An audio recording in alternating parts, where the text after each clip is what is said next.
Wadwan tire mane nyasi no mar sitha mar jatend piny Kenya Rigathi Gachagua ema koro sidhi kaka jalup jatend piny Kenya mar 12. Gachagua koro odhi konyore gi William Ruto ta piny Kenya. Kaka Judith Omondi leronwa, Gachagua lando ni obiro konyo Ruto chwala agenda mag dongruok ne oganda jo Kenya. Koa e bedo jaod bura ma Mathira nyaka koro e bedo jalup jatend piny Kenya mar 12 kirango historia mar jolup jotend piny Kenya ma osebedo.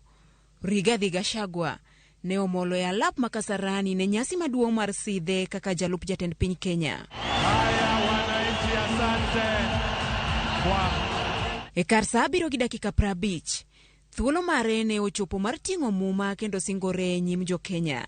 Ne omolo e hema ma oyiedhi mar chamo Muma. Gachagua singore kaka jalup jatend piny. I, Rigathi Gachagua, I assume as Deputy President of the Republic of Kenya. Bang'e, ka otene gi minode Dorcas Gachagua, ne oketo koke oboke mar loch kod singo. Of the office of Deputy President. Kuong'ruok mar Gachagua ne omiye thuolo mar loso kaka jalup jatend piny Kenya, kendo thuolo no otiyogo mar duoko erokamano ne jo Kenya. I want to tell the people of Kenya, President William Ruto and all of us who have worked with him, take no credit for this victory. It was not possible for us to win this election. It was through the hand of God that today an ordinary child has been sworn in as president. Puoch kod pak bende ochiwo ne jatend piny Kenya William Ruto kaka jal matiyo matek kendo biro dhiro piny Kenya nyime. I want to take this opportunity to be the first one to congratulate you on being sworn in as the 5th president of the Republic of Kenya. That you are a hard worker, you have passion to serve, you are zealous, you are go-getter.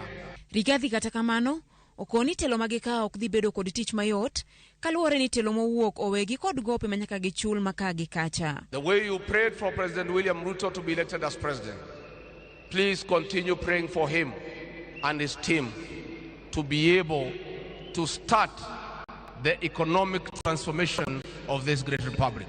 Truth of the matter is that we have inherited a dilapidated economy that is facing almost an economic shutdown. We have a 10 trillion public debt. 6 million Kenyans have no employment.